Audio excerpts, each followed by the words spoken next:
Chapter 9 का objective question हम लोग देख लेते हैं। पहला क्वेश्चन है, मनुष्य की आंख के रेटिना पर बना प्रतिबिंब कैसा होता है। देखिए, मनुष्य की आंख का लेंस जो होता है वो उत्तल लेंस की तरह कार्य करता है, इसलिए रेटिना पर बनने वाला प्रतिबिंब जो होगा वो हमेशा कैसा होगा, रियल होगा यानी कि वास्तविक होगा, तथा उल्टा होगा यानी कि इन्वर्टेड होगा। मस्तिष्क इस उल्टे प्रतिबिंब का सीधा करके हमें वस्तु के रूप में दिखाता है, इसलिए इसका ऑप्शन नंबर बी उल्टा तथा डी वास्तविक हो जाएगा, यानी बी भी सही है और डी भी सही है। दूसरा नंबर क्वेश्चन हम देखते हैं कि एन अपवर्तनांक वाले शीशे की पट्टी में पथ की लंबाई टी का समतुल्यांक निर्वात में डैश पथ की लंबाई होगी, तो इसका आंसर हो जाएगा विकल्प नंबर बी यानी कि एनटी हो जाएगा। प्रकाश द्वारा निर्वात में चली गई दूरी माध्यम में चली गई दूरी और माध्यम के अपवर्तनांक के गुणनफल के बराबर होता है। यदि माध्यम में पथ की लंबाई आपका दिया हुआ है यहाँ पे टी और इसका अपवर्तनांक दिया हुआ है एन, तो निर्वात में समतुल पथ की लंबाई निश्चित रूप से एन इंटू टी हो जाएगी। तीसरा नंबर क्वेश्चन हम लेते हैं कि समतल दर्पण की वक्रता त्रिज्या क्या होती है। विकल्प नंबर ए हो जाएगा अनंत होती है। समतल दर्पण को एक अनंत वक्रता त्रिज्या वाले गोलीय दर्पण का हिस्सा माना जा सकता है। चार नंबर क्वेश्चन देखते हैं, लेंस की क्षमता का एसआई मात्रक क्या होता है। तो लेंस की क्षमता का एसआई मात्रक विकल्प नंबर बी यानी कि डायोप्टर होता है। लेंस की क्षमता का एसआई मात्रक डायोप्टर होता है। पांच नंबर क्वेश्चन देखते हैं, यहाँ पे दिया हुआ निर्वात में 6000 एंगस्ट्रॉम तरंग दैर्घ्य का एक वर्णीय प्रकाश 1.5 अपवर्तनांक वाले माध्यम में प्रवेश करता है। इस माध्यम में इसका तरंग दैर्घ्य कितना होगा। तो देखिए, इसका तरंग दैर्घ्य जो होता है ना वो होता है लैम्डा एम इक्वल टू हम लोग बोल सकते हैं लैम्डा भी डिवाइडेड बाई एन होता है। ठीक है, यहाँ पे लैम्डा एन यानी कि निर्वात में दिया हुआ 6000 एंगस्ट्रॉम दिया हुआ है, यहाँ से भाग देंगे 6000 डिवाइडेड बाई और इसका एक वर्णीय प्रकाश 1.5 अपवर्तनांक दिया हुआ है यानी कि एन दिया हुआ है 1.5। तो इसको यदि हम कटाएंगे तो हो जाएगा 15 400 यानी कि 4000 हमारा एंगस्ट्रॉम इसका आंसर हो जाएगा, यानी कि विकल्प number A is the right answer. उसके बाद हम लोग नेक्स्ट छठा नंबर क्वेश्चन देखते हैं। छठा नंबर क्वेश्चन दिया हुआ है आपका, ये भी एक न्यूमेरिकल सी है, तो इसको हम देख लेते हैं। एक उपयुक्तल लेंस म्यू इक्वल टू 1.5 के प्रत्येक तल की वक्रता त्रिज्या 20 सेंटीमीटर दी हुई है, तो लेंस की क्षमता हमको ज्ञात करना है। लेंस की क्षमता मतलब एफ निकालना है। अब हम देखते हैं इसको, देखिए लेंस की क्षमता यहाँ पे हमको निकालना है। तो यहाँ पे दिया हुआ है म्यू इक्वल टू दिया हुआ है आपका 1.5 दिया हुआ है। ठीक है, हमारे पास में जो फार्मूला होता है उपयुक्तल लेंस के लिए 1/f equal to n-1 into 1/r1 - 1/r2, ये हमारा उपयुक्तल लेंस के लिए फार्मूला होता है। तो अब हम देख लेते हैं यहाँ पे इस फार्मूला के माध्यम से हम कैसे करेंगे। यहाँ पे r1 कितना दिया हुआ है, r1 दिया हुआ है हमारा 20 सेंटीमीटर दिया हुआ है वक्रता त्रिज्या, यहाँ पे r1 इक्वल टू हो जाएगा प्लस 20 सेंटीमीटर और r2 इसका नेगेटिव होगा यानी कि माइनस 20 सेंटीमीटर हो जाएगा। और इसका अपवर्तनांक तो आपके पास में दिया है 1.5। अभी सारे वैल्यू को हम पुट करते हैं, यहाँ से हमारे पास में f का मान निकल जाएगा, यानी कि 1/f equal to 1.5 - 1 into 1/20 minus यहाँ पे 1/-20 हो जाएगा। अब इसको सोल्व करेंगे 1/f 0.5 हो जाएगा इंटू 1/20 प्लस 1/20 हो जाएगा। और इसको सोल्व करेंगे f इक्वल टू 0.5 इंटू ये हो जाएगा 1 बटा मतलब 1 2 धाके 20 यानी कि 1/10 हो जाएगा। और इसको यदि हम सोल्व करना चाहें तो ये हो जाएगा आपका 10 हो जाएगा 5 दूनी 10 यानी कि 1/f इक्वल टू हो जाएगा 1/20 यानी कि f का वैल्यू हो जाएगा आपका 20 सेंटीमीटर या इसी को हम बोल सकते हैं f इक्वल टू 0.2 मीटर होता है। और p इक्वल टू यहाँ पे पूछा क्या था, यह पूछा गया लेंस की क्षमता, यानी कि लेंस की क्षमता मतलब p इक्वल होता है 1/f प्रति मीटर में, यानी कि 1/0.2 हो जाएगा 2 × 10 यानी कि हो जाएगा हमारा 5 डायोप्टर आंसर हो जाएगा। इस तरह से छठा नंबर क्वेश्चन हमने बना लिया। अब हम लोग सातवां नंबर क्वेश्चन देख लेते हैं। सातवां नंबर क्वेश्चन क्या दिया हुआ है कि एक आवर्धक ग्लास जिसकी क्षमता 12 डायोप्टर दिया हुआ है। ठीक है, यानी कि 12 डायोप्टर यानी कि p का वैल्यू दिया हुआ है, क्षमता की आवर्धक क्षमता कितनी होगी। आवर्धक क्षमता यहाँ से हो जाएगा आपका एक मिनट, आवर्धक ग्लास दिया हुआ है नहीं, तो इसका हम गणना कर सकते हैं आवर्धक ग्लास का, यानी कि हमको m का वैल्यू निकालना है। ये भी तरह से न्यूमेरिकल है, तो हम देख लेते हैं एक मिनट।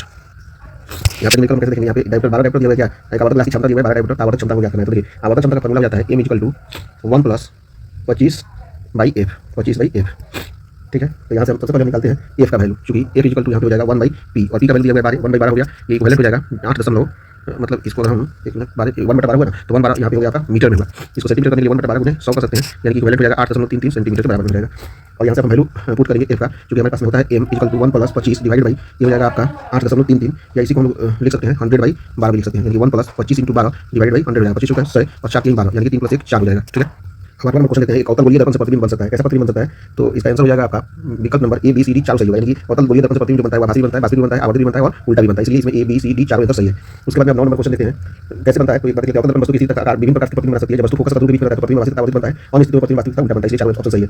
9 नंबर क्वेश्चन से आपका दिया हुआ है कि जब प्रकाश की एक किरण ग्लास स्लैब में प्रवेश करती है तो इसका तरंग दैर्घ्य कैसा होता है। तो इसका तरंग दैर्घ्य निश्चित रूप से घटता है, क्योंकि जब प्रकाश की एक प्रकाश विरल माध्यम अर्थात निर्वात वायु सघन माध्यम ग्लास स्लैब में प्रवेश करता है तो उसकी गति कम हो जाती है, जिससे उसका तरंग दैर्घ्य घट जाता है, जबकि आवृत्ति अपरिवर्तित रहती है। 10वां नंबर क्वेश्चन आपका दिया हुआ है यहाँ पे कि क्वेश्चन आपका है कि लेंस के द्वारा कितने प्रतिबिंब बनेंगे यदि वस्तु को प्रधान अक्ष पर रखा जाए तो इसका प्रतिबिंब बनेगा 2, विकल्प number B is the right answer. 11 number question देते हैं कि प्रकाश के अनुप्रस्थ तरंग प्रकृति की पुष्टि करता है, तो इसका सही हो जाएगा विकल्प नंबर सी, प्रकाश के अनुप्रस्थ तरंग जो होता है ध्रुवण को बताता है, वो प्रकाश ध्रुवण ऐसे करता है कि प्रकाश के अनुप्रस्थ तरंग है, क्योंकि अनुप्रस्थ तरंग में ध्रुवण संभव नहीं हो पाता है। अब हम नेक्स्ट लेते हैं। नेक्स्ट क्वेश्चन 12 नंबर, यदि समान फोकस दूरी f के दो अभिसारी लेंस एक दूसरे के संपर्क में रखे हो तब संयुक्त फोकस दूरी जो होती है वो हो जाएगा आपका, इसका आंसर विकल्प नंबर सी 8/2 होता है। कैसे 8/2 होता है, क्योंकि p टोटल इक्वल टू यहाँ पे होता है p total equal to p1 plus p2 होता है, और यहाँ पे आपका p इक्वल टू 1/f होता है, यानी कि 1/f प्लस 1/f हो जाएगा, यानी कि हो जाएगा 2/f। ठीक है, तो यहाँ पे p total equal to 1/f हो जाएगा, तो यहाँ से f इक्वल टू हो जाएगा 8/2, इसलिए आंसर हो जाएगा इसका 8/2। नेक्स्ट क्वेश्चन 13 नंबर, खगोलीय दूरदर्शक में अंतिम प्रतिबिंब क्या होता है। विकल्प नंबर सी हो जाएगा काल्पनिक तथा उल्टा होता है। Thank you. और उसके बाद नेक्स्ट 14 नंबर क्वेश्चन है, ऑप्टिकल फाइबर किस सिद्धांत पर काम करता है। तो इसका आंसर हो जाएगा विकल्प नंबर डी, पूर्णांतिक परावर्तन के सिद्धांत पर काम करता है। 15 नंबर क्वेश्चन है, जब माइक्रोस्पेस की नली की लंबाई बढ़ाई जाती है, जब माइक्रोस्कोप की नली की लंबाई बढ़ाई जाती है तो उसकी आवर्धन क्षमता कैसे होती है। तो उसकी आवर्धन क्षमता बढ़ जाती है, यानी कि बढ़ती है, विकल्प नंबर ए का आंसर। उसके बाद नेक्स्ट 16 नंबर क्वेश्चन देखते हैं, सामान्य समायोजन के लिए खगोलीय दूरदर्शक की लंबाई कितनी होती है। तो विकल्प नंबर इसका हो जाएगा डी, f0 प्लस fe, इसका सही आंसर हो जाएगा। 17 नंबर क्वेश्चन है, एक निकट दृष्टि दोष से ग्रसित व्यक्ति स्पष्ट देखने के लिए व्यवहार करता है, इसका सही आंसर हो जाएगा विकल्प नंबर बी, यानी कि अवतल लेंस का व्यवहार करता है। निकट दृष्टि दोष वाला व्यक्ति जो होता है वो अवतल लेंस का उपयोग करता है, और दूर दृष्टि वाला जो होता है वो अवतल लेंस का उपयोग करता है। एक लेंस म्यू जिसका 1.5 का नाभ्यंतर हवा में 20 सेंटीमीटर है, इसका नाभ्यंतर एक माध्यम से जिसका अपवर्तनांक 1.5 है कितना हो जाता है। तो इसका सही आंसर हो जाएगा, इसका फार्मूला सबसे पहले हम देख लेते हैं, इसका फार्मूला कितना होगा, इसका हो जाएगा इंफिनिटी, बट कैसे होगा ये हम लोग देख लेते हैं। लेंस का फार्मूला हम जानते हैं कि 1/f इक्वल टू होता है mu minus 1 into 1/r1 minus 1/r2 होता है। ठीक है, यहाँ पे f कितना दिया हुआ है, हवा के लिए 20 सेंटीमीटर दिया हुआ है। ठीक है, और म्यू लेंस कितना दिया हुआ है आपका, म्यू जो दिया हुआ है लेंस के लिए 1.5 दिया हुआ है, तो हम लोग यहाँ पे म्यू इक्वल टू अगर लिखना चाहें तो म्यू रियल इक्वल टू हो जाएगा यहाँ पे यदि हम म्यू का वैल्यू निकालेंगे तो म्यू इक्वल टू हो जाएगा म्यू लेंस का डिवाइड बाई म्यू आपका हो जाएगा मीडियम का, ठीक है। यहाँ पे लेंस का जो दिया हुआ है 1.5 और मीडियम का भी कितना दिया हुआ है 1.5 दिया हुआ है, तो दोनों का जाएगा हो जाएगा 1, यानी कि म्यू का वैल्यू यहाँ पे 1 हो जाएगा। इसको यहाँ पे पुट करते हैं तो 1 by A equal to 1 minus 1 into 1 by R 1 minus 1 by R 2, ये वैल्यू 0 हो जाएगा। तो यहाँ पे म्यू का वैल्यू निकालेंगे तो 1 बाई 0 इक्वल टू इन्फिनिटी हो जाएगा, इसलिए इसका आंसर कितना हो जाएगा इन्फिनिटी। नेक्स्ट क्वेश्चन देखते हैं हम 19 नंबर क्वेश्चन है, पतले प्रिज्म जिसका अपवर्तनांक म्यू दिया हुआ है, न्यूनतम विचलन कोण कितना होगा, ये तो डायरेक्ट रिजल्ट है। इसका आंसर हो जाएगा विकल्प number B mu minus 1 into A हो जाता है। 20 नंबर क्वेश्चन है, काश से हवा में प्रवेश करते समय प्रकाश का क्रांतिक कोण सबसे कम कब होता है, तो इसका आंसर हो जाएगा विकल्प नंबर डी बैंगनी रंग के लिए प्रकाश का क्रांतिक कोण सबसे कम होता है। 21 नंबर क्वेश्चन है, दीर्घ दृष्टि दोष वाले व्यक्ति को आवश्यकता किसकी होगी, तो इसकी आवश्यकता होगी विकल्प नंबर ए यानी कि उत्तल लेंस की आवश्यकता होगी। 22 नंबर क्वेश्चन है, पतली झिल्ली के रंगीन दिखने का कारण क्या है, या इसका कारण है व्यतिकरण। 23 नंबर क्वेश्चन है, आसमान का रंग नीला दिखने का कारण क्या है, विकल्प नंबर ए प्रकीर्णन। 24 नंबर क्वेश्चन है, मिर्ची का कारण क्या है, तो विकल्प नंबर ए अपवर्तन तथा पूर्णांतरिक परावर्तन। 25 नंबर क्वेश्चन है आपका, किसी प्रिज्म पर एक वर्णीय प्रकाश को आपतित होने पर निम्न में से कौन सी घटना होती है, तो इसका सही आंसर हो जाएगा विकल्प नंबर बी विचलन होती है। नेक्स्ट देखते हैं 26 नंबर क्वेश्चन है आपका। 26 नंबर क्वेश्चन एक संयोजक है, एक सूक्ष्मदर्शी को 1 इंच की दूरी पर अवस्थित वस्तु यानी कि u इक्वल टू कितना दिया हुआ है -1 इंच दिया हुआ है, ठीक है। के लिए क्या है, यानी कि आवर्धन क्षमता m इक्वल टू कितना दिया हुआ है 5, आवर्धन क्षमता 5 गुना करने पर परिवर्तित लेंस की फोकस दूरी यानी कि f का वैल्यू हमको निकालना है। तो देखिए हमारे पास फॉर्मूला होता है m इक्वल टू होता है -v/u होता है, नहीं लेंस के लिए v/u होता है, तो यानी यहाँ पे हम लिखेंगे m इक्वल टू v का मान तो हमको पता नहीं है लेकिन u का मान पता है -1, तो यहाँ से यदि हम चाहें और m का वैल्यू हमको मान पता है 5v/-1 यानी कि v इक्वल टू हो जाएगा -5, ठीक। लेंस मेकर फॉर्मूला से 1/f equal to lens formula से 1/v माइनस 1/u, इसको पुट करेंगे तो हो जाएगा 1/f, जो फोकस दूरी जाता है तो 1/v हमको पता है 1/-5 माइनस u भी पता है यानी कि 1, तो ये तो हो जाएगा आपका -1/5 प्लस 1, 5 के पास 4/5 यानी कि 1/f इक्वल टू हो जाएगा 4/5 और f इक्वल टू हो जाएगा निश्चित रूप से 5/4 यानी कि दूरी सत्य है 1.25, ठीक है, जो कि 1 इंच में 2.54 सेंटीमीटर होता है। तो आंसर तो ऐसे विकल्प नंबर हो जाएगा आपका 1.525 सेंटीमीटर, ठीक है। यहाँ पे सेंटीमीटर नहीं होना चाहिए, इंच होना चाहिए, तब जाके आंसर सही होगा। उसके बाद 27 नंबर क्वेश्चन जो दिया हुआ है वो दिया हुआ है माध्यम आई से माध्यम 1 से माध्यम 2 को जाने वाली प्रकाश पुंज की क्रांति को थीटा है, प्रकाश का वेग आई से बी में प्रकाश का वेग माध्यम में होगा, ये तो v/sin थीटा हो जाएगा, विकल्प number B is the right answer. अब हम लोग नेक्स्ट देखेंगे नेक्स्ट वीडियो में। अब नेक्स्ट देखते हैं मतलब 28 नंबर क्वेश्चन है, एक उत्तल लेंस को ऐसे दर में डुबाया जाता है जिसका अपवर्तनांक लेंस के पदार्थ के अपवर्तनांक के बराबर हो तो लेंस की फोकस दूरी कितनी होगी, इसका आंसर हो जाएगा विकल्प नंबर बी, इसकी फोकस दूरी अनंत होगी। 29 नंबर क्वेश्चन है आपका, 29 नंबर क्वेश्चन है मानव नेत्र की विवरण क्षमता मिनट में कितनी होती है, तो इसका आंसर हो जाएगा आपका मिनट में जो होता है 1/60 मिनट होता है, यानी कि विकल्प number A is the right answer होगा। 30 नंबर क्वेश्चन है, दूर दृष्टि दोष को दूर करने के लिए प्रयुक्त लेंस कौन सा है, तो इसका सही हो जाएगा विकल्प नंबर ए यानी कि उत्तल लेंस। दूर दृष्टि दोष को दूर करने के लिए उत्तल लेंस का प्रयोग किया जाता है। 31 नंबर क्वेश्चन है आपका कि एक संयुक्त सूक्ष्मदर्शी की अभिदेशक लेंस से बना प्रतिबिंब कैसा होता है, वह जो होता है वो विकल्प नंबर डी यानी कि काल्पनिक और बड़ा होता है। फिर उसके बाद में 32 नंबर क्वेश्चन हम लोग देख लेते हैं, दिया हुआ है एक वस्तु जो है वह 12 सेंटीमीटर त्रिज्या वाले किसी अवतल तल पर, यहाँ पे r इक्वल कितना हो जाएगा -12 सेंटीमीटर हो जाएगा, ठीक है। तो यानी कि f निकाल सकते हैं, f इक्वल होता है r/2 यानी कि -12/2 इक्वल हो जाएगा -6 सेंटीमीटर हो जाएगा, ठीक है। फिर उसके बाद क्या दिया हुआ है 10 सेंटीमीटर दूरी पर रखा गया है दर्पण द्वारा वस्तु का मैंने कैसा प्रतिबिंब बनेगा। सबसे पहले हम लोग यहाँ से निकाल लेते हैं क्या v निकाल देते हैं, कैसे निकालेंगे 1/f इक्वल टू हो जाता है 1/u प्लस 1/v से, तो यहाँ से हमारे पास में f पता है और r पता है, तो यहाँ से हम चाहे तो निकाल सकते हैं। कैसे निकालेंगे हम लोग 1/v यदि चाहे तो निकाल सकते हैं, क्योंकि हमारे पास एक वस्तु 12 सेंटीमीटर 10 सेंटीमीटर दूरी पर रखा गया है। 10 सेंटीमीटर दूरी मतलब u का मान दिया हुआ है, u का मान कितना दिया हुआ है 10 centimetre, u equal to -10 centimetre दिया हुआ है, तो यहाँ से हम चाहे तो 1/v इक्वल टू 1/f का मान कितना निकाला है -1/6 हो गया। फिर उसके बाद में यदि इधर जाएगा तो फिर माइनस प्लस हो जाएगा, प्लस हो जाएगा आपका कितना 1/10 हो जाएगा, यानी कि ये हो जाएगा 10 चौक 60 हो जाएगा, 14 के 10 10 चौक 60 यानी कि -4/60 यानी कि 1/v इक्वल टू हो जाएगा -1/15 यानी कि v इक्वल टू हो जाएगा -15 सेंटीमीटर हो जाएगा, ठीक है। तो यहाँ से हम यदि चाहे आवर्धन क्षमता निकालेंगे तो m इक्वल टू हो जाता है -v/u -15 डिवाइड बाई u दिया हुआ है आपका कितना -10, ये हो जाएगा माइनस में आएगा, ठीक है। माइनस में यानी कि 1.5 आ जाएगा, तो m माइनस में आने के कारण हम लोग बोल सकते हैं कि इसका प्रतिबिंब जो बनेगा आवर्धित बनेगा, वास्तविक बनेगा और वस्तु के सापेक्ष उल्टा प्रतिबिंब बनेगा, इसलिए विकल्प number A is the right answer. अब हम लोग नेक्स्ट क्वेश्चन देख लेते हैं 33 नंबर क्वेश्चन दिया हुआ है प्रकाश की किरण की किसी पारदर्शी पदार्थ से आपतन कोण 60 डिग्री दिया हुआ है, यानी कि यहाँ पे मान सकते हैं थीटा 1 इक्वल टू कितना दिया हुआ है 60 डिग्री दिया हुआ है, तो यहाँ पे हम लोग समझेंगे कि आप 60 डिग्री प्राप्त होती है, आपको किरण प्राप्त किरण दूसरे को 90 डिग्री पे यानी कि थीटा इक्वल टू 90 डिग्री पे है, तो निम्नलिखित में कौन सा तथ्य सही है, तो हम जानते हैं n1 sin theta 1 equal to n2 sin theta 2 होता है। तो पहले माध्यम के लिए n1 यहाँ पे आपका हो जाएगा n1 किसी भी फर्स्ट मीडियम के लिए एयर के लिए मान लीजिए तो n1 का वैल्यू 1 होगा, तो 1 गुने sin यहाँ पे हो जाएगा 60 डिग्री इक्वल टू n2 गुने sin आपका हो जाएगा 90 - 60 ये हो जाएगा आपका 30 डिग्री, ठीक है। तो यहाँ से हो जाएगा sin 60 डिग्री इक्वल टू हो जाता है sin 60 डिग्री √3/2 होता है इक्वल टू n2 गुने ये sin 60 डिग्री इक्वल टू हो जाएगा 1/2 उसे 2 कर दिया यानी कि n2 का वैल्यू हो जाएगा √3 यानी कि स्लैब के पदार्थ का अपवर्तनांक √3 होगा। अब उसके बाद में 34 नंबर क्वेश्चन लेते हैं कि n अपवर्तनांक तथा ए प्रिज्म कोण वाले पतले प्रिज्म का न्यूनतम विचलन कोण कितना होगा, तो हो जाएगा विकल्प नंबर बी यानी कि -1 * a हो जाएगा। 35 नंबर क्वेश्चन बेलनाकार लेंस का व्यवहार किया जाता है आँख के उस दोष को दूर करने के लिए, जिसे हम लोग कहते हैं विकल्प नंबर सी एस्टिग्मैटिज्म कहते हैं। 36 नंबर क्वेश्चन है सामान्य समायोजन के लिए खगोलीय दूरदर्शन की आवर्धन क्षमता कितनी होती है, तो इसका सही आंसर हो जाएगा विकल्प नंबर ए -fo/ap होता है, ठीक है। अब 37 नंबर क्वेश्चन हम देख लेते हैं।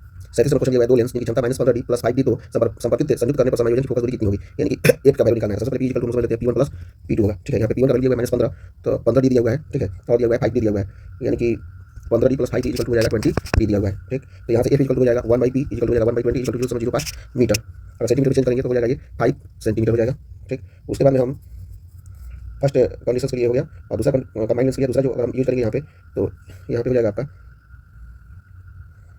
p equal to p1 + p2 यदि ये 15 + 15 लिया तब यदि हम -15 + 5 पकड़ लेते हैं ये हो जाएगा -10d हो जाएगा, ठीक है। तो यहाँ पे f इक्वल टू हो जाएगा 1/p इक्वल टू 1/-10 यानी कि -0.1 मीटर और f को हम लोग कहना चाहेंगे तो -0.1 गुणे 100 ये हो जाएगा -10 सेंटीमीटर, यानी कि हमारा आंसर हो जाएगा -10 centimetre is the right answer.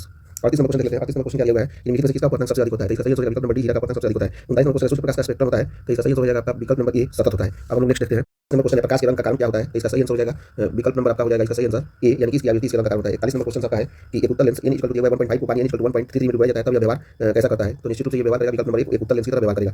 42 number question है कि प्रकाशिक पथ जो होता है वह बराबर होता है, तो विकल्प नंबर ए अपवर्तनांक गुणे पथ लंबाई के बराबर होता है। 43 नंबर क्वेश्चन है सामान्य समायोजन के लिए संयुक्त सूक्ष्मदर्शी की आवर्धन क्षमता कितनी होती है, तो इसका सही आंसर हो जाएगा विकल्प number B minus vu by u into 1 plus d by ap होता है। अब नेक्स्ट देखते हैं हम 44 नंबर क्वेश्चन है संयुक्त सूक्ष्मदर्शी की आवर्धन क्षमता के लिए कौन सा संबंध सही है, तो इसका सही आंसर हो जाएगा विकल्प number A m equal to minus l by f0 into 1 plus d by ap। 45 number question है हीरा का अपवर्तनांक करीब कितना होता है, तो विकल्प नंबर सी 2.42। 46 नंबर क्वेश्चन है आपका कि प्रकाश का वेग महत्तम होता है निर्वात में, यानी कि विकल्प number D is the right answer. 27 number question है कि 20 सेंटीमीटर फोकस दूरी वाले उत्तल लेंस की क्षमता का डायरेक्टर कितना होगा, तो p इक्वल टू सीधे हो जाता है 1 by f equal to 1 by हो जाएगा 1 by f होता है, यानी कि हो जाएगा 1 by 20 नहीं 20 by 100 होगा, यानी कि हो जाएगा 0.2 1 by 0.2, यानी कि इसको हो जाएगा 2 यानी कि 5 director is the right answer विकल्प नंबर बी। 48 नंबर क्वेश्चन है आपका कि निकट दृष्टि दोष दूर करने के लिए क्या व्यवहार किया जाता है, इसका सही आंसर हो जाएगा आपका विकल्प नंबर ए अवतल लेंस का व्यवहार किया जाता है। 49 नंबर क्वेश्चन है यौगिक सूक्ष्मदर्शी की नली की लंबाई बढ़ाने से आवर्धन क्षमता में क्या अंतर पड़ता है, तो आंसर हो जाएगा विकल्प नंबर ए यानी कि बढ़ती है। अब हम नेक्स्ट देखते हैं 50 नंबर क्वेश्चन है प्रकाश एक माध्यम से दूसरे माध्यम में संचारित होता है तो कौन सा कारक परिवर्तित नहीं होता है, तो इसका सही आंसर हो जाएगा विकल्प नंबर बी यानी कि आवर्ती इसकी परिवर्तित नहीं होता है। 51 नंबर क्वेश्चन है एक स्वस्थ व्यक्ति की आंख लेंस की फोकस दूरी लगभग कितनी होती है, तो इसका सही आंसर हो जाएगा विकल्प नंबर सी यानी कि 25 सेंटीमीटर होता है। 52 नंबर क्वेश्चन है उत्तल लेंस द्वारा निम्नलिखित में से कौन सा दृष्टि दोष दूर किया जाता है, तो इसका सही आंसर हो जाएगा विकल्प नंबर बी दूर दृष्टि दोष को दूर किया जाता है। अब हम नेक्स्ट देखते हैं 53 नंबर क्वेश्चन है एक सरल सूक्ष्मदर्शी से बना हुआ प्रतिबिंब कैसा होता है, विकल्प नंबर काल्पनिक तथा सीधा होता है। 54 नंबर क्वेश्चन है आपका कि खगोलीय दूरदर्शी के निम्नलिखित में से कौन सा सही है, तो इसका सही आंसर हो जाएगा विकल्प नंबर बी f0 जो होता है fe के से बड़ा होता है। 55 नंबर क्वेश्चन निर्वात में प्रकाश का वेग c है तो कांच म्यू इक्वल टू 3/2 में इसका मान कितना होगा, तो इसका सही आंसर हो जाएगा mu equal to c by v होता है। ठीक है, म्यू इक्वल टू कितना होता है c by v, यहाँ पे म्यू का मान दिया हुआ है आपका इतना, तो v का मान हो जाएगा c by म्यू यानी कि c by 3/2 यानी कि हो जाएगा 2c by 3 आंसर हो जाएगा। 2c by 3 मतलब विकल्प number B is the right answer, यानी कि हो जाएगा बी। 56 नंबर क्वेश्चन है बल विषय पर क्षमता के निम्नलिखित में से कौन सा संबंध सही है, तो इसका सही आंसर हो जाएगा आपका विकल्प number A omega equal to mu v minus mu R divided by mu R minus 1 होता है। 57 नंबर क्वेश्चन आपका है कि कोई बल विक्षेपण बराबर होता है, तो इसका आंसर हो जाएगा विकल्प नंबर ए म्यू v माइनस म्यू आई इंटू ए। 58 नंबर क्वेश्चन है समानांतर सतह वाली कांच की पट्टी की शक्ति कितनी होती है, इसका आंसर हो जाएगा p equal to 1 by f होता है, यहाँ पे f इंफिनिटी होता है समानांतर के लिए हो जाएगा 1 by इंफिनिटी इक्वल हो जाएगा 0 यानी कि 0। 58 का हो जाएगा आपका बी। अब 59 नंबर क्वेश्चन देखते हैं 59 नंबर क्वेश्चन है औसत रंग यानी कि पीला रंग के अपवर्तनांक के निम्नलिखित में से कौन सा सही है, तो इसका सही आंसर हो जाएगा आपका विकल्प नंबर हो जाएगा ए यानी कि mu equal to mu v plus mu R into A divided by 2 इसका सही आंसर होगा। ठीक है, उसके बाद में 60 नंबर क्वेश्चन प्रकाश वर्ष किस भौतिक राशि का मात्रक है, तो इसका सही आंसर हो जाएगा दूरी का मात्रक है, यानी कि 60 का आंसर हो जाएगा आपका ए। 61 नंबर क्वेश्चन है 1 म्यू 2 के बराबर कौन सा होता है, तो इसका सही आंसर हो जाएगा विकल्प नंबर ए यानी कि म्यू 2 by म्यू 1 होता है। 62 नंबर क्वेश्चन है आपका कि निम्नलिखित में से कौन इंद्रधनुष निर्माण का कारण होता है, तो विकल्प नंबर सी बड़ विक्षेपण इसका कारण होता है। 63 नंबर क्वेश्चन है आपका 4D क्षमता वाले लेंस की फोकस दूरी कितनी होगी, यानी कि यहाँ पे दिया हुआ है p equal to 4D, p equal to 1 by f होता है, यानी कि 4 इक्वल टू 1 by f, तो यहाँ से f इक्वल टू कितना हो जाएगा 1 by 4, इसका मतलब 0.25 मीटर, 0.25 मीटर होगा, यानी कि विकल्प नंबर ए 63 का हो जाएगा ए।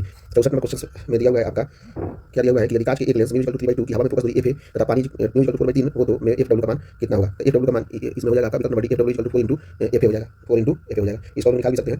ठीक है, 65 नंबर क्वेश्चन निम्नलिखित में से कौन सा मंत्र प्रकीर्णित प्रकाश की तीव्रता आई तथा प्रकाश की तरंग लैम्डा के लिए सही है, तो इसका सही आंसर हो जाएगा आपका विकल्प number D I is inversely proportional to lambda to the power 4। ठीक है, अब हम लोग नेक्स्ट क्वेश्चन देखते हैं 66 नंबर क्वेश्चन दिया हुआ है संपर्कित दो लेंसों की शक्ति कितनी होती है, तो इसका सही आंसर हो जाएगा विकल्प number p equal to p1 plus p2। 67 number question है कि mu r equal to 3/2 mu g equal to 4/3 तो म्यू w2g कितना होगा, म्यू w2g कितना होगा, तो इसका सही आंसर हो जाएगा आपका विकल्प नंबर सी यानी कि 9/8 यानी कि हो जाएगा म्यू w/g लिखा है, तो यहाँ से हो जाएगा कितना 3/2 डिवाइडेड बाई 3/2 डिवाइड बाई 4/3 हो जाएगा, यानी कि 3/2 इंटू कितना हो जाएगा 3/4 यानी कि 9/8 हो जाएगा। म्यू w/g है यहाँ पे, तो म्यू g आ जाएगा, नीचे आ जाएगा म्यू w आ जाएगा, इस तरह से 9/8 राइट आंसर। 68 नंबर क्वेश्चन हम लोग देखते हैं 68 नंबर क्वेश्चन दिया हुआ है कांच की क्रांति कोण कितना होता है, लगभग 42 डिग्री होता है। 69 नंबर क्वेश्चन हम लोग देखते हैं 69 नंबर क्वेश्चन दिया हुआ है पार्वती माध्यम के लिए अपवर्तनांक कोण कितना होता है, विकल्प नंबर 24.4 होता है डिग्री। 70 नंबर क्वेश्चन आपका दिया हुआ है कि त्रिपार्श्व के अपवर्तनांक का अपवर्तनांक कितना होता है, विकल्प नंबर सी हो जाएगा equal to sin a plus delta divided by 2 divided by sin a/2 हो जाएगा। अब हम नेक्स्ट देखते हैं 71 नंबर क्वेश्चन है आपका कि रेटिना पर बनने वाला प्रतिबिंब कैसा होता है, तो इसका सही आंसर हो जाएगा आपका विकल्प नंबर बी यानी कि वास्तविक तथा उल्टा होता है। उसके बाद 72 नंबर क्वेश्चन है सरल सूक्ष्मदर्शी की आवर्धन क्षमता कितनी होती है, इसका सही आंसर हो जाएगा b m equal to 1 plus d by f।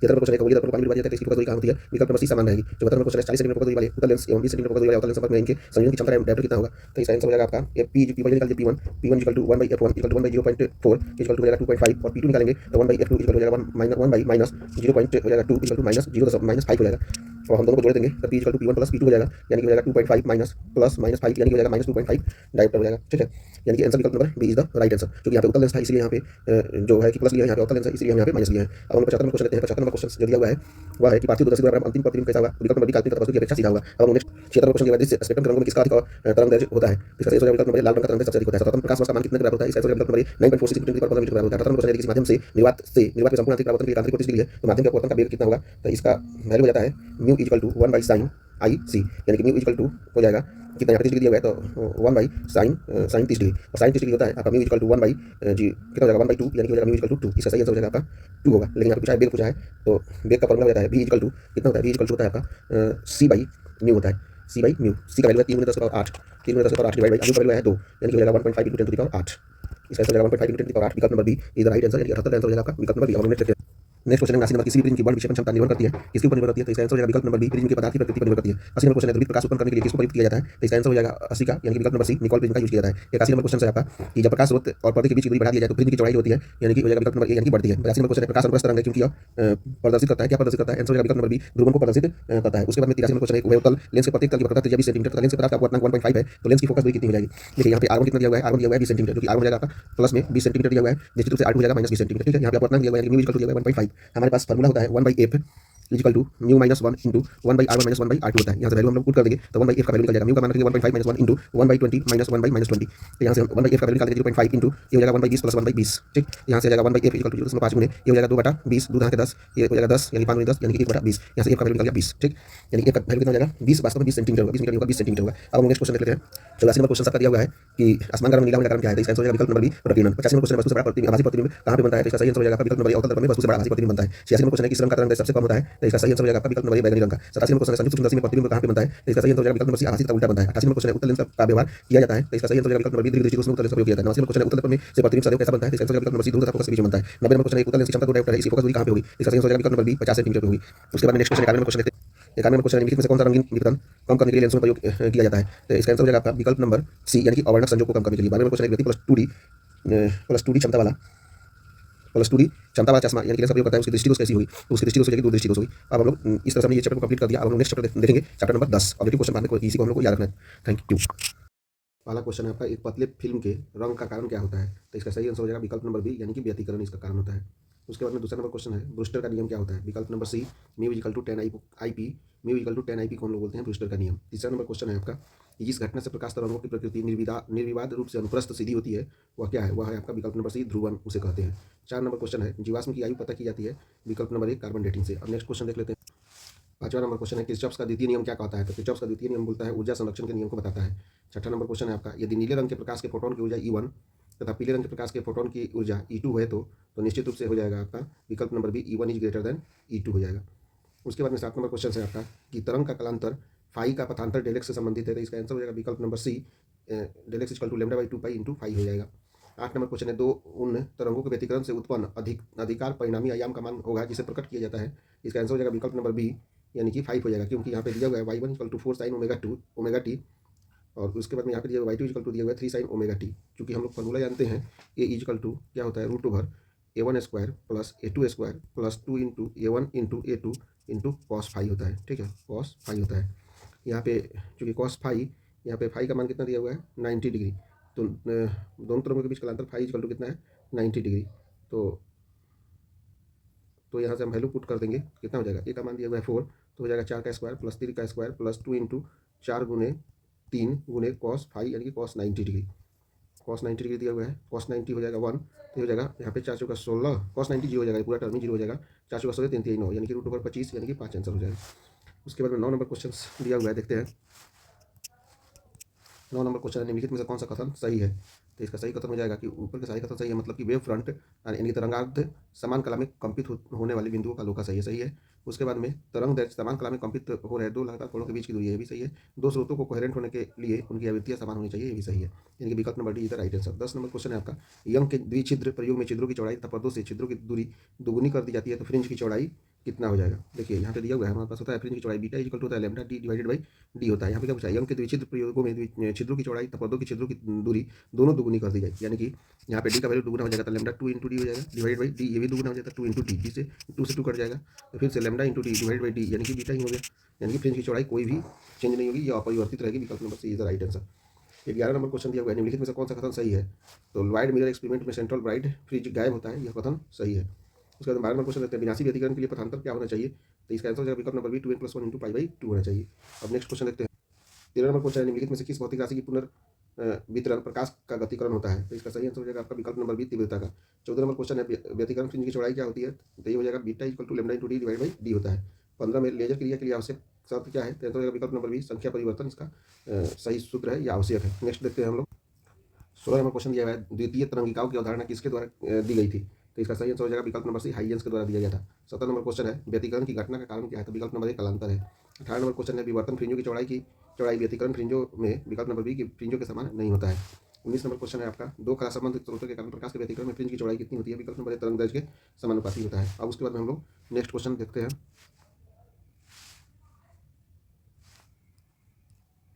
20 number question है, एक वर्णी प्रकाश के दो स्रोत कला संबंध कहे जाते हैं जब उनकी, हो जाएगा विकल्प नंबर सी कलाएं समान हो। 21 नंबर क्वेश्चन है, सामने के बुलबुले रंगीन दिखाई देते हैं, विकल्प नंबर सी व्यतिकरण के कारण। 22 नंबर क्वेश्चन है, निम्नलिखित में से किसी से भी ध्रुवीकृत नहीं किया जा सकता है, तो इसका आंसर हो जाएगा विकल्प नंबर ए, ध्वनि तरंगों को ध्रुवीकृत नहीं किया जा सकता है। 23 नंबर क्वेश्चन है आपका, समान आयाम एवं समान तरंग दैर्ध्य की दो प्रकाश तरंग यदि आरोपित की जाती है, परिणामी तरंग का आयाम महत्तम होगा जब उनके बीच का कलांतर, आंसर हो जाएगा विकल्प नंबर ए यानी कि शून्य हो जाए, तब शून्य होने पर दोनों के बीच में ये हो जाएगा। उसके बाद में नेक्स्ट क्वेश्चन देखते हैं। 24 नंबर क्वेश्चन है, ध्रुवित प्रकाश में कंपन तल तथा ध्रुवन तल के बीच में कोण कितना होता है? तो इसका सही आंसर हो जाएगा आपका विकल्प नंबर सी यानी कि 90 डिग्री का कोण होता है। इस तरह से हमने इस चैप्टर को कंप्लीट कर लिया ऑब्जेक्टिव क्वेश्चन को। Thank you. पहला क्वेश्चन है, लेजर किरण में फोटोन दूसरे फोटोन को उत्सर्जित के लिए प्रेरित करता है, जो दोनों फोटोन कैसा होता है? विकल्प नंबर हो जाएगा दोनों फोटोन के पास में समान ऊर्जा होगा। दूसरा क्वेश्चन है, प्रकाश विद्युत प्रभाव में उत्सर्जित इलेक्ट्रॉन की अधिकतम गतिज ऊर्जा निर्भर करती है, किसके ऊपर निर्भर करती है? तो विकल्प नंबर हो जाएगा बी यानी कि आवृत्ति के ऊपर निर्भर करती है। नेक्स्ट क्वेश्चन देखते हैं। तीसरा नंबर क्वेश्चन है, इलेक्ट्रॉन वोल्ट की इकाई क्या होती है? तो इलेक्ट्रॉन वोल्ट की इकाई हो जाएगी आपका विकल्प नंबर डी ऊर्जा। फोर्थ नंबर क्वेश्चन है, फोटोन की ऊर्जा बराबर होती है, तो इसका आंसर हो जाएगा विकल्प नंबर ए यानी कि एच म्यू के बराबर होती है। 5 नंबर क्वेश्चन है, उत्सर्जित फोटो इलेक्ट्रॉन की ऊर्जा निर्भर करती है, तो इसका आंसर हो जाएगा विकल्प नंबर बी यानी कि प्रकाश के तरंगदैर्ध्य पर निर्भर करती है। छठा नंबर क्वेश्चन है कि पूर्ण तरंग दृष्टिकारक में उपयोग होता है, तो इसका आंसर हो जाएगा विकल्प नंबर ए यानी कि 2 डायोड उपयोग होते हैं। 7 नंबर क्वेश्चन है, 10 के पावर 14 हॉर्ट्स आवृत्ति का 6.26 जूल विकिरण ऊर्जा में फोटॉन्स की संख्या कितनी होती है?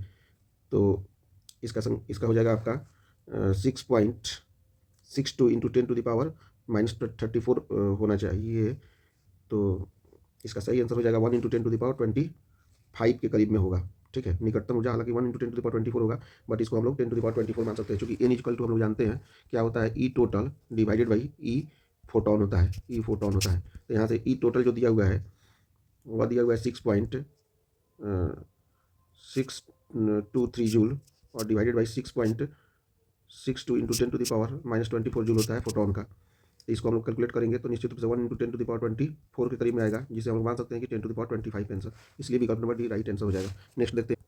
8 नंबर क्वेश्चन है, किसी एम द्रव्यमान तथा क्यू आवेश के कण को भी विभव द्वारा त्वरित किया जाता है, कण को दी ब्रोगली तरंगदैर्ध्य क्या होगा? तो इसका सही आंसर हो जाएगा आपका विकल्प नंबर सी h/√2qm भी इसका सही आंसर होगा। 9 नंबर क्वेश्चन है आपका कि किसी विकिरण के क्वांटम को जिसमें एक निश्चित ऊर्जा होती है क्या कहा जाता है? विकल्प नंबर बी फोटोन कहा जाता है।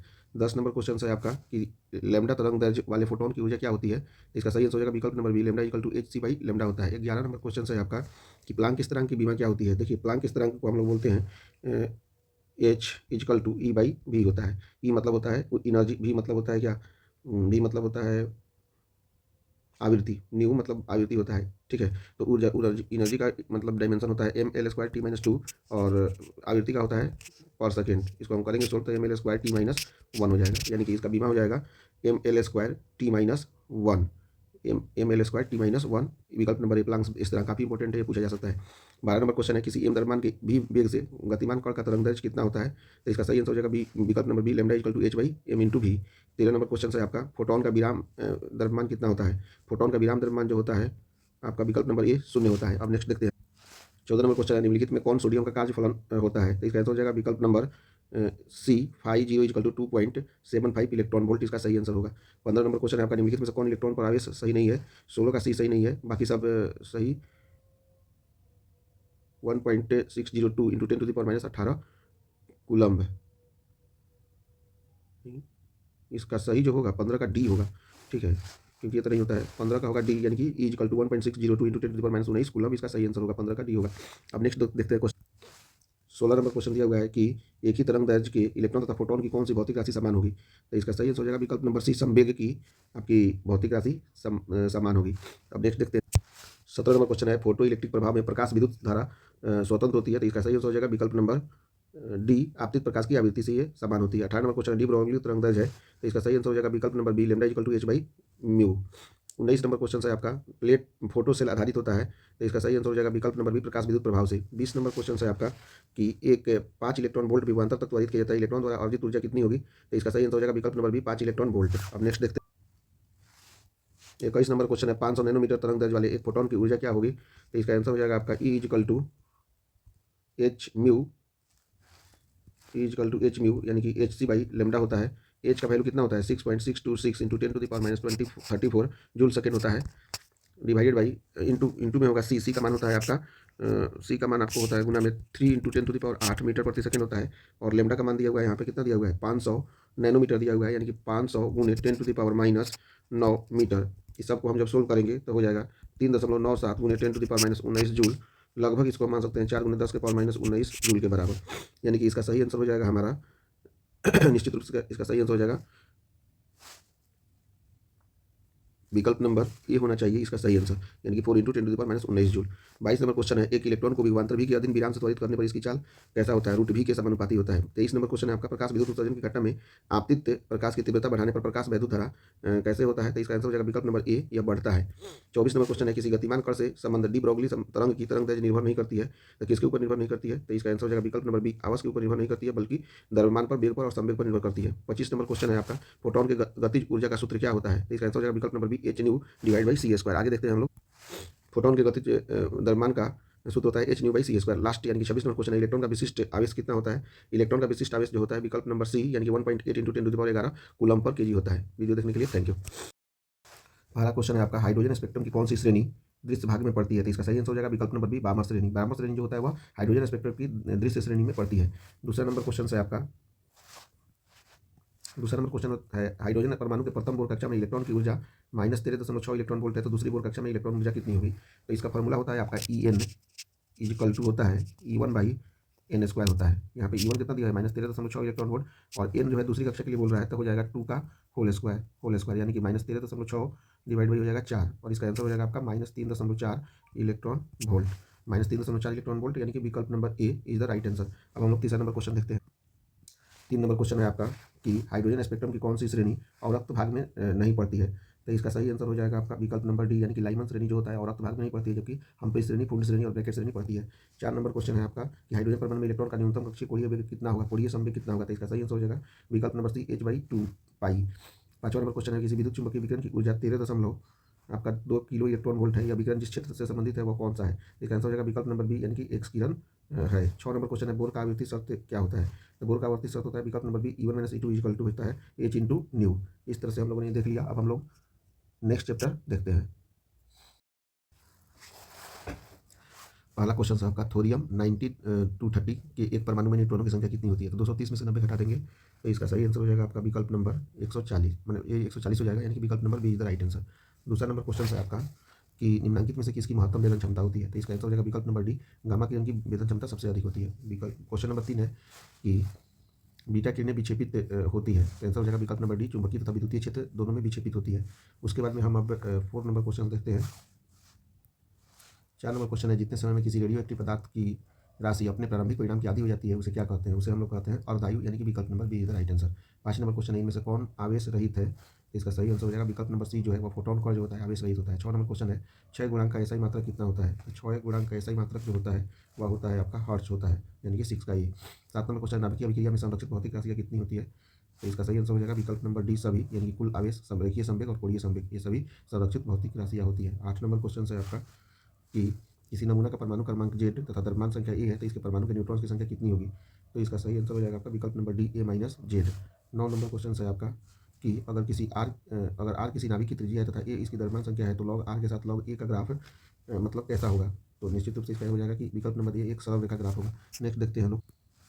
10 नंबर क्वेश्चन है आपका कि एक तत्व X84 262 का एक नाभिक वाले अल्फा कण तथा बीटा कण उत्सर्जित करता है, परमाणु नाभिक की परमाणु संख्या कितनी होगी, तो इसका सही आंसर हो जाएगा विकल्प नंबर बनाएंगे पहले, यहाँ पे 84 इसका परमाणु संख्या है, अल्फा कण के पास में 2 से कम होता है तो -2 कर देंगे, और बीटा कण जो होता है वह 1 बढ़ा देता है तो +1 कर देंगे, तो 84 85 में से 2 गया 83 हो जाएगा। जब भी अल्फा कण होगा तो 2 कम होगा, बीटा कण होगा तो 1 बढ़ेगा, तो 84 - 2 + 1 = हो जाएगा 83, यानी कि इसका आंसर हो जाएगा विकल्प नंबर 83 होगा, विकल्प नंबर। फिर बीटा कण उत्सर्जित करता है, तो इसका तो आंसर हो जाएगा 83, यानी कि विकल्प नंबर बी होना चाहिए, परमाणु नाभिक की परमाणु संख्या कितनी होगी। 11 नंबर क्वेश्चन है, गामा किरणों की तरह होता है, तो इसका सही आंसर हो जाएगा विकल्प नंबर डी, एक्स किरणें जो होती है वो गामा किरणों की तरह ही होती है। उसके बाद 12 नंबर क्वेश्चन है कि 1 AMU किसके बराबर होता है, तो 1 AMU जो होता है वह 1.6 × 10⁻27 kg के बराबर होता है। 13 नंबर क्वेश्चन है आपका कि तेजी से चलने वाले बीटा किरणें होते हैं, आंसर हो जाएगा विकल्प नंबर सी, बेसिकली वे इलेक्ट्रॉन होते हैं। 14 नंबर क्वेश्चन है, रेडियो एक्टिव परमाणु के लिए कौन सा बंधन सही होता है, तो विकल्प नंबर बी हो जाएगा, और आयु = 0.693 × औसत आयु होता है। यानी कि विकल्प number D is the right answer. 15 number question है, नाभिक का घनत्व लगभग कितने के बराबर होता है? नाभिक का घनत्व जो होता है विकल्प नंबर सी यानी कि 2.29 × 10⁻17 kg/m³ के बराबर होता है। 16 नंबर क्वेश्चन है, कैथोड किरणें होती है, विकल्प नंबर ए इलेक्ट्रॉन ही कैथोड किरणें होती है। अब उसके बाद में नेक्स्ट देखते हैं। 17 नंबर क्वेश्चन है आपका, नाभिक से अल्फा कण उत्सर्जित होने पर परमाणु संख्या कितना घटता है? तो निश्चित रूप से विकल्प नंबर बी यानी कि 2 घटता है। 18 नंबर क्वेश्चन है आपका, निम्नलिखित नाभिकों में सबसे कम अस्थायी कौन सा है? विकल्प नंबर ए He2 4 सबसे कम अस्थायी है। अब नेक्स्ट देखते हैं। 19 नंबर क्वेश्चन है, सौर ऊर्जा का स्रोत कौन सा होता है? विकल्प नंबर डी नाभिकीय सनलाइन। 20 नंबर क्वेश्चन है, निम्नलिखित में से कौन मौलिक कण नहीं है? तो आंसर हो जाएगा विकल्प नंबर सी कण मौलिक कण नहीं है, जबकि इलेक्ट्रॉन, प्रोटॉन और न्यूट्रॉन मौलिक कण होता है। 21 नंबर क्वेश्चन होता है, जेड एक्स का अल्फा 6 निम्नलिखित में से कौन निरूपित करता है? तो विकल्प नंबर हो जाएगा ए एक्स जेड टू ए, तो हो जाएगा Y Z-2 A-4 plus He2 4, ये हो जाएगा सही विकल्प, इसी को हम लोग बोलते हैं अल्फा 6। 22 नंबर क्वेश्चन है, रेडियो एक्टिव तत्व के निम्नलिखित में से कौन सा सही है? तो आंसर हो जाएगा आपका, आंसर हो जाएगा विकल्प नंबर बी Ta=1/λ, Ta=1/λ। उसके बाद में आपका 23 नंबर क्वेश्चन दिया हुआ है आपका कि निम्नलिखित में से कौन आवेशित नहीं है? तो आंसर हो जाएगा विकल्प नंबर ए प्रोटॉन आवेशित नहीं है, जबकि अल्फा कण, बीटा कण और इलेक्ट्रॉन जो होता है वह आवेशित होता है। हम लोग नेक्स्ट देखते हैं। 24 नंबर क्वेश्चन है, और आयुकाल टी हाफ एवं क्षय नियतांक में संबंध क्या होता है? तो ये हो जाएगा आपका 24 का ये, यानी कि T half equal to 0.693 divide by lambda. 25 number question है आपका कि निम्नलिखित में से कौन अल्फा कण के लिए सही है? तो ये हो जाएगा विकल्प नंबर सी हीलियम नाभिक जो है वो अल्फा कण के लिए सही है। 26 नंबर क्वेश्चन है, निम्नलिखित में से कौन समीकरण सही है? 26 का हो जाएगा बी यूरेनियम 92 238 जो होता है टूट कर बनता है thorium 92 234 plus helium 2 4। 27 number question है कि निम्नलिखित में से कौन सा मंत्र तथा ऊर्जा के लिए सही है? तो विकल्प नंबर डी, विकल्प नंबर डी नहीं होगा, विकल्प नंबर हो जाएगा आपका सी E=mc²। 28 नंबर क्वेश्चन होता है कि एक रेडियो समस्थानिक बिस्मथ Bi210 की अर्ध आयु 5 दिन है, तो 20 दिनों के बाद लिए गए नाभिकों का अविघटित अंश कितना होगा? तो इसका जो होता है कि सबसे पहले हम लोग इसमें निकालेंगे n होता है टोटल टाइम। टोटल टाइम कितना है? Total time divide by half time होता है, ठीक है। तो टोटल टाइम दिया हुआ है 20 डेज, हाफ टाइम कितना है 5 डेज, ठीक है। तो हो जाएगा 4, इसका हो जाएगा n जब निकल गया तो इसका अंश निकालना है, तो अंश हो जाएगा 1/2 to the power 4 equal to हो जाएगा 1/16, इसका अंश हो जाएगा, यानी कि विकल्प number D is the right answer. अब 19 नंबर क्वेश्चन देखते हैं। 29 नंबर क्वेश्चन है, निम्नलिखित नाभिकीय रिएक्टर में मंदक का क्या कार्य करता है? तो आंसर हो जाएगा विकल्प नंबर ए न्यूट्रॉनों की गति मंद करता है। 30 नंबर क्वेश्चन है आपका, किसी परमाणु का नाभिक बना होता है, विकल्प नंबर डी प्रोटॉन तथा न्यूट्रॉन से बना होता है। 31 नंबर क्वेश्चन है, रेडियो सक्रियता मात्रक होता है, 31 का हो जाएगा बी यानी कि क्यूरी होता है। अब हम लोग नेक्स्ट देखते हैं। 32 नंबर क्वेश्चन है, रेडियो सक्रिय पदार्थ के अर्धधारी होता है, आपका विकल्प number C 0.6931 divide by lambda. 33 number question आपका, क्षण गुणांक की ऐसा इकाई क्या होता है? विकल्प नंबर बी हर्ट्ज होता है। 34 नंबर क्वेश्चन है, एक ही तत्व के समस्थानिकों के बीच मुख्य अंतर क्या होता है? यह हो जाएगा आपका विकल्प नंबर बी न्यूट्रॉनों की संख्या, इसका मुख्य अंतर होता है। 35 नंबर क्वेश्चन है आपका, निम्नलिखित में से कौन सा रेडियोधर्मी क्षय का प्रकार नहीं है? तो इसका सही आंसर हो जाएगा विकल्प नंबर डी म्यूऑन क्षय जो है रेडियोधर्मी क्षय का प्रकार नहीं है, जबकि अल्फा क्षय, गामा क्षय और बीटा क्षय है। अब हम लोग नेक्स्ट देखते हैं क्वेश्चन। 36 नंबर क्वेश्चन है, 1 AMU तुल्य ऊर्जा होती है, विकल्प number D 931 micro electron volt के बराबर होता है, ठीक है। अब हम लोग नेक्स्ट वीडियो में देखेंगे नेक्स्ट चैप्टर, अगले वीडियो में या अगले टाइम में हम लोग देखते हैं नेक्स्ट वीडियो। Thank you. पहला क्वेश्चन है आपका, NPN ट्रांजिस्टर में उत्सर्जक धारा I, आधार धारा IB तथा संग्राहक धारा IC में क्या संबंध होता है? तो इसका सही आंसर हो जाएगा विकल्प number A IC equal to होता है I minus IB। Question number 2 है कि चित्र में दिखाया गया लॉजिक गेट कौन सा लॉजिक गेट है? तो ये निश्चित रूप से यहाँ पे ये जो लॉजिक गेट है वह लॉजिक गेट है आपका विकल्प नंबर डी यानी कि एंड गेट है, ये एंड गेट का उदाहरण है। अब हम लोग नेक्स्ट क्वेश्चन देखते हैं। तीसरा नंबर क्वेश्चन दिया हुआ है, दार्शनिक संख्या 25 को द्विधारी संख्या में लिखना है। तो देखिए कैसे लिखेंगे। 25 को हम लोग क्या करेंगे, डिवाइड कर देंगे 2 से, तो 2 से करेंगे तो 22 24, रिमाइंडर कितना हो जाएगा 1, 2 से करेंगे तो 2 चक 12, रिमाइंडर हो जाएगा 0, 2 से करेंगे तो 2 3 6, रिमाइंडर हो जाएगा 0, फिर 2 से करेंगे 2 एकम 2, रिमाइंडर हो जाएगा 1। तो इसका आंसर हो जाएगा द्विधारी संख्या 11001 टू दी बेस 2, और इसका सही ऑप्शन हो जाएगा विकल्प नंबर सी 11001 हो जाएगा। उसके बाद में 4 नंबर क्वेश्चन है, ताप बढ़ने के साथ अर्धचालक का प्रतिरोध कैसा होता है? तो इसका आंसर हो जाएगा 4 का बी यानी कि घटता है। अब नेक्स्ट क्वेश्चन देखते हैं। 5 नंबर क्वेश्चन है, नॉर गेट के लिए बुलियन व्यंजक क्या होता है? तो आंसर हो जाएगा इसका विकल्प नंबर बी A + B का बार इक्वल टू वाई होता है, बुलियन व्यंजक नॉर गेट के लिए। 6 नंबर क्वेश्चन है, पी टाइप के अर्धचालक में मुख्य धारा भाग कौन सा होता है? तो इसका आंसर हो जाएगा आपका विकल्प नंबर बी यानी कि होल होता है। 7 नंबर, नैंड गेट के लिए बुलियन व्यंजक कौन सा होता है? तो नैंड गेट के लिए बुलियन व्यंजक होता है A.B का bar equal to Y. 8 number question है, डायोड का उपयोग करते हैं एक, इसका हो जाएगा विकल्प नंबर डी रेक्टिफायर की तरह करते हैं। 9 नंबर क्वेश्चन है, एन टाइप का जर्मेनियम प्राप्त करने के लिए जर्मेनियम में मिलाया गया अपद्रव्य क्या होना चाहिए? आंसर हो जाएगा विकल्प नंबर सी पंच संयोजक होना चाहिए। अब नेक्स्ट दिखाते हैं। 10 नंबर क्वेश्चन दिखाया गया सत्यता सारणी मतलब कौन सा है? इनपुट में 0 0 0 0 1 1 1 0 1 1 1 0, तो ये जो है मैंने A.B का बार इक्वल टू वाई है, निश्चित रूप से कौन सा गेट हो जाएगा? ये गेट हो जाएगा आपका विकल्प नंबर डी किसी का भी नहीं होगा। ये गेट आपका होगा नॉट।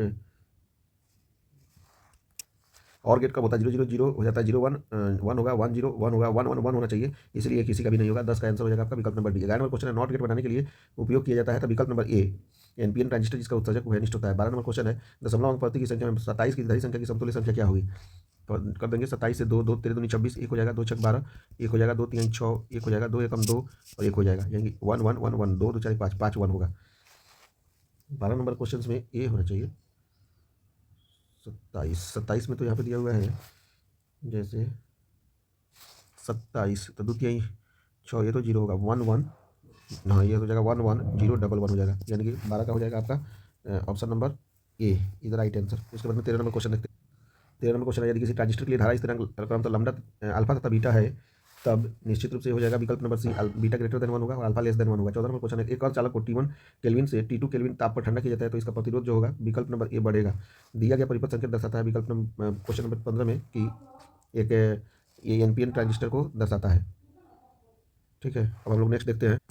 16 में दिया हुआ नीचे दिए गए परिपथ में धारा का मान जो दिया हुआ है पी एन और 300 ओम प्लस 1 वोल्ट, किसको दर्शाता है? तो इसका सही आंसर होगा विकल्प नंबर सी, यानी कि इसका आंसर हो जाएगा विकल्प नंबर सी 10 स्क्वायर एम्पियर को दर्शाता है। 17 नंबर क्वेश्चन है, चित्र में दिखाया गया तर्क द्वारा यानी कि लॉजिक गेट निम्नलिखित में से कौन सा लॉजिक गेट है? इसका सही आंसर होगा विकल्प नंबर सी नैंड गेट है। ये कौन सा गेट है? नैंड गेट है।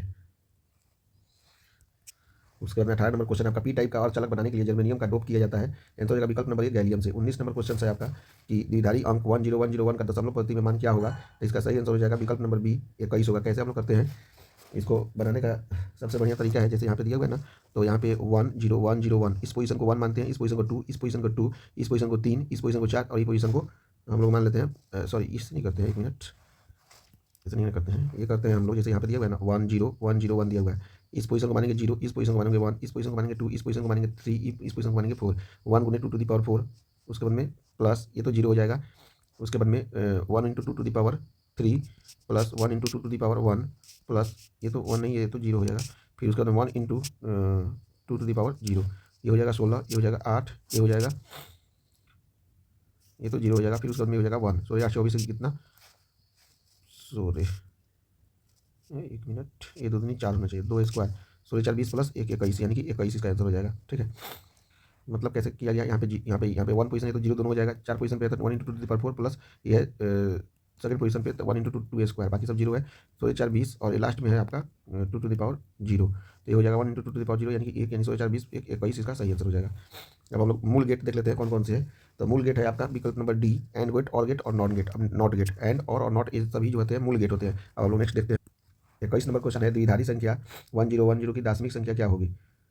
तो ये तो बहुत ईजी है, जैसे मान लीजिए कि 1001 दिया हुआ है, इसका पोजीशन का मान हो गया 0, इसका पोजीशन का मान हो गया 1, इसका पोजीशन का मान हो गया 2, इसके पोजीशन का मान हो गया 3, यानी कि 1 into 2 to the power 3 plus है तो 0 plus 0 plus 1 into 2 to the power 0, 2 दूनी 4 दूनी 8 प्लस 1, यानी कि इसका सही आंसर हो जाएगा विकल्प नंबर सी, यानी कि 9 इसका सही आंसर हो जाएगा, 21 का सी होगा। 22 नंबर दिया हुआ निम्नलिखित में से कौन सा सही है? तो इसमें हमको चेक करना पड़ेगा, तो इसका सबसे पहले हम चेक कर लेते हैं ए विकल्प को ही। तो देखिए यहाँ पे दिया हुआ है ना 1100, तो ये वाला पोजीशन है 0, ये वाला पोजीशन है 1, ये वाला पोजीशन है 2, ये वाला पोजीशन है 3, यानी कि 2 to the power 3 1 into plus 1 into 2 to the power 4, यानी कि 2 4 दूनी 8 प्लस 2 दूनी 4, ये हो जाएगा 12, यानी कि विकल्प number A is the right answer. 23 number question है, एक पी प्रकार का अर्धचालक कैसा होता है? विकल्प नंबर ए धनावेशित होता है। 24 नंबर क्वेश्चन है, दाता अपद्रव्य परमाणु की संयोजकता कितनी होती है? विकल्प नंबर सी 5 होती है। 25 नंबर क्वेश्चन है कि दार्शनिक संख्या 8 10 0 की द्विधारी संख्या कितनी होगी? 8, यानी कि 2 चौका 8, ये हो जाएगा 0, 2 दूनी 4 0, 2 एकम 2, यानी कि 0, 1 1 0 इसका सही आंसर हो जाएगा, यानी कि इसका सही आंसर हो जाएगा विकल्प नंबर आपका ए, विकल्प नंबर ए होगा, हाँ 1000 हो जाएगा, विकल्प number A is the right answer. 26 number question है, नैंड गेट का संकेत क्या होता है? इसका संकेत होता है विकल्प नंबर डी जो दिया हुआ है, नैंड गेट का संकेत है। 27 नंबर ट्रांजिस्टर के प्रवर्धन गुणांक की इकाई क्या होती है? तो इसकी इकाई होती है विकल्प नंबर डी, कोई भी इकाई नहीं होती है ट्रांजिस्टर के आपका, ये 27 नंबर क्वेश्चन है, कोई भी इकाई नहीं होती है। ट्रांजिस्टर का प्रवर्धन गुणांक समान इकाइयों का अनुपात होता है, इसलिए एक आयाम रहित मात्रा है और इसकी कोई भी इकाई नहीं होती है। उसके बाद में डायोड किसका प्रतीक है या किसका? ये तो निश्चित रूप से डायोड है, विकल्प number A the right answer. अब नेक्स्ट क्वेश्चन देखते हैं। अब नेक्स्ट क्वेश्चन है 29 नंबर, पी प्रकार के अर्धचालकों के लिए अशुद्ध तत्व के रूप में प्रयोग किया जाता है, क्या प्रयोग किया जाता है? तो इसका सही आंसर हो जाएगा आपका विकल्प नंबर ए, बोरोन का प्रयोग किया जाता है। 30 नंबर क्वेश्चन है, निम्नलिखित में से कौन सा तर्क द्वारा सार्वजनिक तर्क द्वार है? तो इसका सही आंसर हो जाएगा आपका विकल्प नंबर डी, यानी कि नैंड गेट सार्वजनिक तर्क द्वार है। 31 में किसी अचल का तापमान गुणांक कितना का मान कितना होता है? तो आंसर हो जाएगा विकल्प नंबर बी, ऋणात्मक होता है। 32 नंबर पीएन संधि डायोड का उपयोग करते हैं, यह एक निश्चित रूप से जो है विकल्प नंबर डी डिस्टकारी धारा की तरह काम करता है। 33 नंबर निवेशी वोल्टेज धारा को बढ़ाने के लिए किस यंत्र का प्रयोग किया जाता है? तो यानी कि हो जाएगा विकल्प नंबर बी, प्रवर्धक का। 34 नंबर क्वेश्चन, यदि किसी तरल द्वारा का निर्गम वाई का मान उसके दोनों निवेशों के गुना ए डॉट बी से प्राप्त होता है तो वह कौन सा होता है? तो इसका सही आंसर हो जाएगा विकल्प नंबर ए, यानी कि एंड गेट इसको हम लोग बोलते हैं। 35 नंबर क्वेश्चन को देखते हैं। 35 नंबर क्वेश्चन है, अर्धचालक में वर्जित ऊर्जा अंतराल की चौड़ाई लगभग कितनी होती है? तो आंसर हो जाएगा विकल्प नंबर ए, 1 इलेक्ट्रॉन वोल्ट होती है। 36 दशमलव पति की संख्या 27 की द्विघाती संख्या में समतुल्य क्या होगा? तो 27 का हो जाएगा 27 2, यहाँ तो हो जाएगा 13 दूनी 26, 1 2 2 6 12, 1 2 3 2 3 6, 1 फिर 2 1 2, तो ये हो जाएगा 1, यानी कि 1 2 3 4 5 5 पर यहाँ पे 1 1 1 लिखना पड़ेगा, लेकिन यहाँ पे 2 3 6 जब हम किए हैं तो ये 0 हो जाएगा, यानी कि हो जाएगा आपका 1 1 0 1 1 हो जाएगा। और इसका सही आंसर हो जाएगा 36 का डी, 1 1 0 1 1। 37 में पूर्ण तरंग की दृष्टिधारी में यदि निवेश 50 हर्ट्ज हो तो निर्गम आवृत्ति कितना होगा? क्वेश्चन नंबर है आपका 37। तो ये हो जाएगा 2 गुने 50, यानी कि 100 हर्ट्ज हो जाएगा। विकल्प number C is the right answer. 38 number question, जब सिलिकॉन में बोरोन को असिडी के रूप में मिलाया जाता है तो परिणामी पदार्थ क्या होता है? इसका सही आंसर विकल्प नंबर बी, पी प्रकार का अर्धचालक होता है। 39 नंबर क्वेश्चन है, एन प्रकार के अर्धचालक में अल्पसंख्यक आवेश वाहक होते हैं, तो इसका सही आंसर विकल्प नंबर बी, यानी कि होल होते हैं। 40 नंबर क्वेश्चन देखते हैं। 40 नंबर क्वेश्चन है आपका, कौन सा लॉजिक गेट तब भी सही निकल देता है जब निवेश भिन्न भिन्न हो? तो इसका सही आंसर विकल्प नंबर डी, जॉर गेट जो होता है सही रिजल्ट हमेशा देता है। 41 नंबर क्वेश्चन है आपका, पक्ष अभिनत डायोड क्या होता है? तो इसका आंसर नंबर डी, ए और सी, यानी कि जेनर डायोड और लेड जो है पक्ष अभिनत डायोड होता है। अब इसके बाद में हम लोग नेक्स्ट चैप्टर देखेंगे। पहला क्वेश्चन है आपका कि स्काई वेव संचार आधारित होता है। विकल्प नंबर ए, आयन मंडल पर, ये आयन मंडल द्वारा परावर्तन पर संचालित होता है। नेक्स्ट क्वेश्चन देखते हैं। दूसरा नंबर क्वेश्चन है, आयाम मॉड्यूलन में मॉडुलन सूचकांक कहाँ से कहाँ तक होता है? तो इसका आंसर हो जाएगा विकल्प नंबर बी, 0 से लेकर 1 तक होता है। तीसरा नंबर क्वेश्चन है आपका कि टीवी प्रसारण के लिए किस आवृत्ति का प्रयोग होता है? तो आंसर हो जाएगा विकल्प नंबर सी, 30 मेगाहर्ट्ज से लेकर 300 मेगाहर्ट्ज के बीच में प्रयोग होता है। 4 नंबर क्वेश्चन है, पृथ्वी के किसी स्थान पर टीवी प्रेषण टावर की ऊंचाई 245 मीटर है, जितनी अधिकतम दूरी तक इस टावर का प्रसारण पहुंचेगा वह कितना हो जाएगा? वह हो जाएगा 56 किलोमीटर। कैसे होगा? तो हम लोग जानते हैं डी इज इक्वल टू हो जाता है √2r/h होता है, यानी कि √2 हो जाएगा 2 गुने r का मतलब होता है 6.4 into 10 to the power 6 into हो जाएगा आपका 1 का मतलब हो जाता है आपका 245 दिया हुआ है। सबको सोल्व करेंगे तो इसका आंसर हो जाएगा D is equal to 5.6 into 10 to the power 4, और आंसर हो जाएगा इसका लगभग 56 हो जाएगा, यानी कि 56 किलोमीटर इसका सही आंसर हो जाएगा। 5वां नंबर क्वेश्चन जो दिया हुआ है, मोबिलिटी की एसआई यूनिट कितनी होती है? तो मोबिलिटी का एसआई यूनिट जो हो जाएगा आपका विकल्प नंबर ये होना चाहिए, यानी कि ampere into metre divided by newton, इसका आंसर सही होगा। 6वां नंबर क्वेश्चन है आपका कि मॉडुलन कितने प्रकार का होता है? मॉडुलन मुख्यतः 3 प्रकार के होते हैं। फैक्स। 7वां नंबर क्वेश्चन है, फैक्स का अर्थ क्या होता है? यानी कि फैक्सी माइल टेलीग्राफी इसका सही आंसर होता है। नेक्स्ट क्वेश्चन देखते हैं। 8 नंबर क्वेश्चन है, वातावरण की किस सतह से रेडियो वेव्स परावर्तित होता है? इसका सही आंसर हो जाएगा विकल्प नंबर ए, यानी कि आयनोस्फीयर से परावर्तित होता है। 9 नंबर क्वेश्चन है आपका कि पूर्ण तरंग दृष्टिकारी में यदि निवेश आवृत्ति 50 हर्ट्ज है तो निर्गम आवृत्ति कितनी होगी? तो इसका सही आंसर हो जाएगा विकल्प नंबर बी, यानी कि 100 हर्ट्ज होगा। 10 नंबर क्वेश्चन है, क्षीणता को मापने के लिए निम्नलिखित में से कौन सा मात्रक नहीं है? तो इसका सही आंसर हो जाएगा विकल्प नंबर ए, डेसिबल नहीं है, जबकि ओम, एम्पियर और वोल्ट क्षीणता को मापते हैं। 11 नंबर क्वेश्चन है, यूएचएफ आवृत्ति की तरंगे प्रायः कैसे संचालित होती है? तो इसका सही आंसर हो जाएगा विकल्प नंबर डी, यानी कि अंतरिक्ष तरंगे से संचालित होती है। 12 नंबर क्वेश्चन है कि संचार उपग्रह की पृथ्वी की सतह से दूरी कितनी है? तो इसका सही आंसर हो जाएगा विकल्प नंबर ए, 36,000 किलोमीटर होती है। उसके बाद 13 नंबर क्वेश्चन है कि संकीर्णन का मापन किया जाता है, कैसे किया जाता है? तो विकल्प नंबर बी हो जाएगा, डेसिबल में किया जाता है। 14 नंबर क्वेश्चन है कि वैसे युक्ति जो मॉडुलन तथा डीमॉडुलन दोनों का कार्य करती है उसे क्या कहते हैं? उसे हम लोग कहते हैं मोडम, यानी कि विकल्प नंबर सी हो जाएगा। 15 नंबर क्वेश्चन देखते हैं। 15 नंबर क्वेश्चन है, फाइबर ऑप्टिक संचार में किस प्रकार की तरंगों का उपयोग किया जाता है? तो इसका सही आंसर हो जाएगा विकल्प नंबर बी, विद्युत चुम्बकीय तरंगों का प्रयोग किया जाता है। Thank you.